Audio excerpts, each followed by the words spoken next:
Islamic learners के दोस्तों, अस्सलाम वालेकुम। हम में से बहुत सारे लोगों के दिमाग में ये बात होगी कि इस कायनात की तख्लीक कैसे हुई होगी। अल्लाह ताला ने जिस कुन के अल्फाज से इस कायनात की तख्लीक की है वो कैसे हुई होगी। 20वीं सदी तक हमारे उलमाओं के पास इसका जवाब नहीं था, क्योंकि जो कुरान कहता था उससे बिल्कुल मुख्तलिफ साइंस की सोच थी। इस दौर में साइंस भी वो एक्सेप्ट कर चुका है जो कुरान का नज़रिया था कायनात की तख्लीक के बारे में। प्यारे दोस्तों, दुनिया में दो किस्म की नॉलेज है, एक रिवील्ड नॉलेज और दूसरी को एक्वायर्ड नॉलेज कहा जाता है। रिवील्ड नॉलेज वो है जो हमारे पास वही के ज़रिए पहुंची है, जो कुरान और हदीस की शक्ल में हमारे पास मौजूद है, और एक्वायर्ड नॉलेज वो नॉलेज है जो इंसान की ऑब्जर्वेशन से हासिल होती है। प्यारे दोस्तों, कायनात की इब्तिदा के नज़रिए को जदीद साइंस में बिग बैंग थ्योरी कहा जाता है। बिग बैंग थ्योरी से पहले साइंसदान स्टेडी स्टेट थ्योरी में यकीन रखते थे, जिसका मतलब ये था कि कायनात अबदी, लामहदूद और जामिद है। स्टेडी स्टेट थ्योरी का मतलब ये था कि कायनात हमेशा मौजूद है, कायनात की कोई इब्तिदा नहीं है और ना ही कोई इंतहा होगी। लेकिन 20वीं सदी में स्टेडी स्टेट थ्योरी की जगह बिग बैंग थ्योरी ने ले ली, जिसमें साइंसदानों ने यह एक्सेप्ट किया कि कायनात की एक शुरुआत थी। कायनात 13 अरब साल पहले शुरू हुई थी। साइंसदानों का यह भी मानना है कि इससे पहले न जगह थी, न वक़्त था, न मादा और न तवानाई। खुला वक़्त, मादा और तवानाई तमाम बिग बैंग के बाद वजूद में आई। इसके बाद ये भी साबित हुआ कि कायनात हमेशा से न थी न एक जगह रुकी है, बल्कि ये फैल रही है। गैलेक्सीज अलग हो रहे हैं और खला खुद फैल रहा है। साइंस ये भी मानती है कि जो कायनात स्टैटिक या अनचेंज्ड नहीं है। जब कुरान पाक में समारात वल अर्द का लफ्ज़ इस्तेमाल हुआ है तो इसका आम तौर पर मतलब पूरी कायनात होता है। जब कुरान समा का लफ्ज़ इस्तेमाल करता है तो इसका आम तौर पर मतलब खला है। हजारों सालों से माहिरीन इस कायनात की तख्लीक होने को खोज रहे हैं।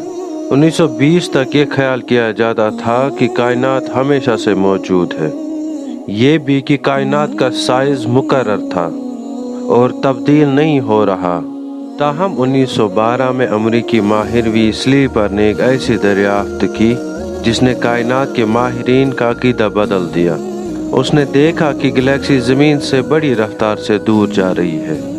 1916 में अल्बर्ट आइंस्टाइन ने अपना नज़रिया पेश किया। इसमें उसका कहना था कि कायनात या तो फैल रही है या सिकुड़ रही है। फैली हुई कायनात के नज़रिए की तस्दीक बिल आखिर 1929 में माहिर एडवन हिबल के हाथों हुई।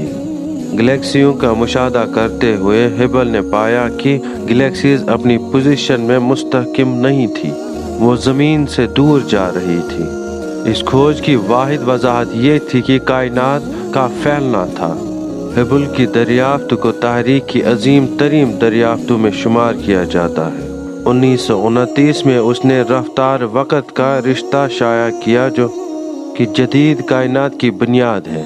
आने वाले सालों में मज़ीद मुशाहिदात के साथ फैलती हुई कायनात के नज़रिए को साइंसदानों और माहिरीन ने यकसा तौर पर कबूल कर लिया। प्यारे दोस्तों, इसके बावजूद हैरत अंगेज़ तौर पर दूरबीनों के ईजाद होने से पहले और हिबल के अपने कानून को शाया करने से पहले पैगंबर मोहम्मद सल्लल्लाहु अलैहि वसल्लम अब साथियों को कुरान की एक आयत सुनाया करते थे, जिसमें बिलाखिर बताया गया कि कायनात फैल रही है। कुरान मजीद में अल्लाह ताला फरमाते हैं कि और आसमान को हमने ताकत के साथ पैदा किया और हम ही इसको फैलाने वाले हैं।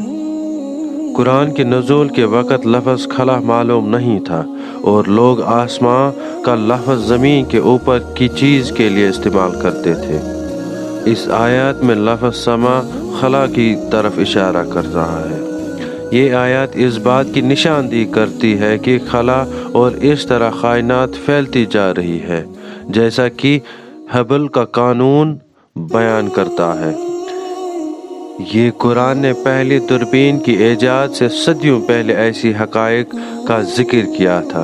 ये इस बात की गवाही है कि नबी करीम सल्लल्लाहु अलैहि वसल्लम पे वही उतरती थी, क्योंकि उस टाइम कोई दूरबीन ईजाद नहीं हुई थी और वो हक़ाइक़ जानते थे जो 20वीं सदी में साइंस की ऑब्जर्वेशन है। हबल ने अपना नजरिया शाया करने के फौरन बाद ये दरियाफ्त किया कि न सिर्फ गैलेक्सी ज़मीन से दूर हो रही है बल्कि एक दूसरे से भी दूर हो रही है। इसका मतलब ये हुआ कि कायनात हर सिमत फैल रही है। जिस तरह से हवा से भरा हुआ गुब्बारा फैलता है, इस तरह से बिग बैंग थ्योरी की बुनियाद रखी। बिग बैंग थ्योरी कहती है कि तकरीबन 12 से 15 अरब साल पहले कायनात एक ही इंतहाई गर्म और घने नुक्ते से वजूद में आई थी और इसी चीज़ ने इस नुक्ते के धमाके को जन्म दिया जिससे कायनात का आगाज़ हुआ। कायनात तब से इस एक नुक्ते से फैल रही है। बाद में 1965 में रेडियो एस्ट्रोनॉमर्स ए पेंजिया और रॉबर्ट विल्सन ने बिग बैंग थ्योरी की तस्दीक की, जिन्होंने नोबेल प्राइज़ भी जीता है। इनकी दरियाफ्त से पहले नज़रिया का मतलब ये था कि अगर वो वाहिद नुक्ता जिससे कायनात वजूद में आई है इब्तिदाई तौर पर इंतहाई गर्म है, सबका ये सोचना था कि जो हरारत उस नुक्ते में थी उसकी रेडिएशंस या उसकी नॉइज़ अभी तक मौजूद होनी चाहिए। ये रेडिएशंस वही है जो ए पेंजिया और रॉबर्ट विल्सन को दरियाफ्त हुई। 1965 में पेंजिया और रॉबर्ट विल्सन ने 2.725 डिग्री सेल्सियस की Kelvin cosmic microwave background radiation दरियाफ्त की जो कायनात में फैल रही थी। फिलहाल बिग बैंग थ्योरी को साइंसदानों और माहिरीन की अक्सरियत कबूल करती है। कुरान मजीद में इसका जिक्र है। क्या वो जिसने आसमान और ज़मीनों को पैदा किया है उस पर कादिर नहीं है कि इन जैसे पैदा कर सके? वो जानने वाला खालिक है। उसका हुक्म सिर्फ उस वक़्त होता है जब वो किसी चीज़ का इरादा करता है कि वो उससे कहता है कि हो जा और वो हो जाता है। इस आयत से ये भी साबित होता है कि कायनात की एक इब्तिदा थी और इस तख्लीक के पीछे खुदा का हाथ था और खुदा ने कुन का लफ्ज़ इस्तेमाल किया है और उसने कहा कि हो जा और वो हो गया।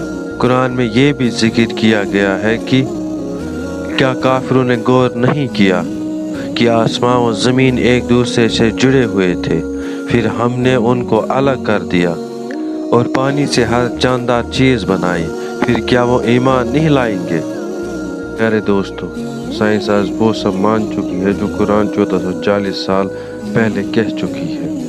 वो सब कुछ एक्सेप्ट कर चुकी है जो कुरान हमें कहता आ रहा है। अल्लाह ताला हमें सही समझने की और नेक अमल करने की तौफीक अता फरमाए। आमीन।